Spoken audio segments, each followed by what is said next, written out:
falar aqui rapidamente sobre o que a gente viu nas aulas anteriores. A gente começou definindo problemas. Então, você tem um determinado problema L como uma linguagem formal. Então, esse cara aqui é um subconjunto de todas as possíveis strings que podem ser escritas com o alfabeto que é formado pelos dígitos zeros e uns. E o que a gente vai conter aqui são as strings que correspondem às instâncias cuja resposta é sim para esse problema. Então, lembrando lá que a gente está trabalhando somente com problemas de decisão.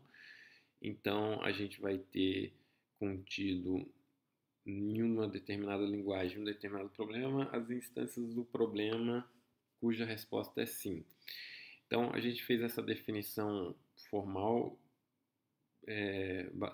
baseado em linguagens formais para problemas, e aí a gente começou a definir as principais classes que a gente viu até agora. Então, a primeira é a classe P. Então, esse cara aqui é a classe que a gente contém as linguagens L, tal que você tem um algoritmo polinomial que decide L em tempo polinomial, certo? Então, tal que existe um algoritmo polinomial A que decide L.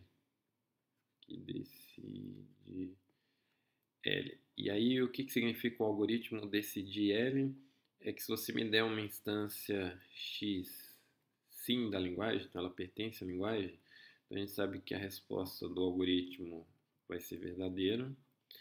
E se você me der uma instância não da linguagem, do problema, a resposta do algoritmo vai ser falsa. Então, a classe P contém todas as linguagens problemas que tem um algoritmo que decide ela em tempo polinomial. E aí a gente viu a definição de uma outra classe que é a NP. Então, essa classe aqui contém um monte de problemas, tem um monte de linguagens. E quais são essas linguagens? São aquelas linguagens que podem ser verificadas em tempo polinomial. Então, tal que existe um algoritmo polinomial A. E aí que lembrando que o A ele vai ter duas entradas. Um é o X, que é uma instância do seu problema, pode ser uma instância sim ou uma instância não. E a gente vai admitir uma coisa que ajuda o algoritmo a verificar se essa é uma instância sim do problema, que é um certificado Y, onde o tamanho de Y é polinomial, certo? Em relação ao tamanho de X. Então ele é polinomial em relação ao tamanho de X, o algoritmo é polinomial e ele vai ainda receber um certificado de tamanho polinomial e vai executar em tempo polinomial, satisfazendo o seguinte. Então a gente tem um algoritmo polinomial que verifica L. E aí o algoritmo ele satisfaz o seguinte: se você me der um X que pertence à linguagem, então o algoritmo verificador é tal que vai existir um Y onde a resposta do algoritmo vai ser verdadeira.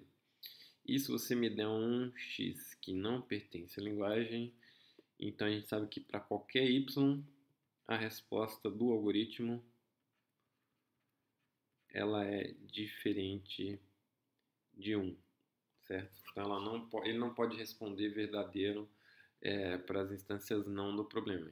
Então ele não tem como ser enganado. Então o exemplo que eu sempre dou para vocês lá do ciclo hamiltoniano é que se você tem um grafo que pertence à linguagem, então ele é um grafo hamiltoniano, existe um ciclo que passa por cada um dos vértices exatamente uma vez, tem o certificado Y, que é uma sequência de vértices, que a gente pode verificar que cada um desses vértices pertence ao grafo e eles formam um ciclo, passando por cada um dos vértices exatamente uma vez. Agora, por outro lado, se você me der uma instância não do problema, do ciclo hamiltoniano, que é um grafo que não tem um ciclo hamiltoniano, então não importa qual seja a sequência de vértices que você me dê, a gente sabe que não vai ser possível encontrar um ciclo hamiltoniano com essa sequência de vértices. Então o algoritmo ele não tem como ser enganado. E aí a gente viu também a definição da classe conhecida como NP completo. E aí, um problema L pertence a essa classe aqui se ele satisfizer duas coisas. Então, a primeira é que o L tem que pertencer a NP, então ele é um problema de decisão e existe um algoritmo verificador de tempo polinomial para esse problema. E a segunda coisa é que para qualquer problema, vou colocar aqui para todo problema Q que pertence a NP, então vai ter que existir uma redução polinomial. Aí lembrando aqui a nossa notação, só espera aqui que eu troquei aqui. Então, lembrando a nossa notação, vai existir uma redução em tempo polinomial de Q para L. Não importa qual seja o problema aqui, você tem como fazer uma redução polinomial de Q para L. E no que consiste essa redução polinomial? Então aqui a gente vai ter o problema Q, aí você vai ter uma entrada, uma instância I1 desse problema, você tem que de alguma forma construir em tempo polinomial uma instância I2 de L, onde tem que ser válido que se você me deu uma instância sim de Q, então necessariamente você vai criar uma instância I2 sim de L e a recíproca também. Se você me deu uma instância I2 pertence a L, então necessariamente I1 esse 2 tem que ter vindo de uma instância I1 que pertence a Q. Então, se você conseguir mostrar que o seu problema é NP e que para todo Q pertencente a NP tem uma redução polinomial de Q para L, então a gente diz que L é NP completo. Para alguns problemas, eu falei para vocês que a gente só consegue mostrar essa segunda opção aqui, por exemplo, para problemas de otimização, então a gente diz que o problema é NP difícil. Se ele só satisfazer essa outra condição aqui, a gente tem problemas NP difíceis. Aí o que a gente fez foi mostrar um primeiro problema, que foi o circuito SAT, como sendo NP completo. Então a gente mostrou que o circuito SAT é NP completo, ele pertence a NPC. E a partir de então, sabendo que vale a transitividade para a redução polinomial, a gente não precisa fazer diretamente uma redução de todos os problemas de NP para o problema L que a gente está querendo mostrar que é NP completo. A gente pode pegar problemas que a gente já sabe que são NP completos e reduzir para o problema que a gente tem interesse em mostrar que é NP completo. E aí a partir disso, a gente mostrou que o problema SAT é NP completo, então a gente fez uma construção de uma redução em tempo polinomial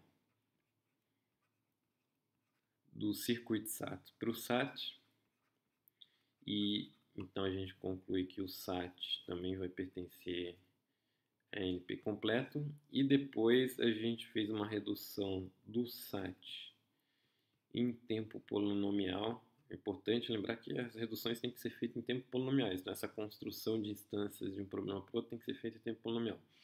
Então a gente fez uma redução polinomial do SAT para o 3CNF SAT.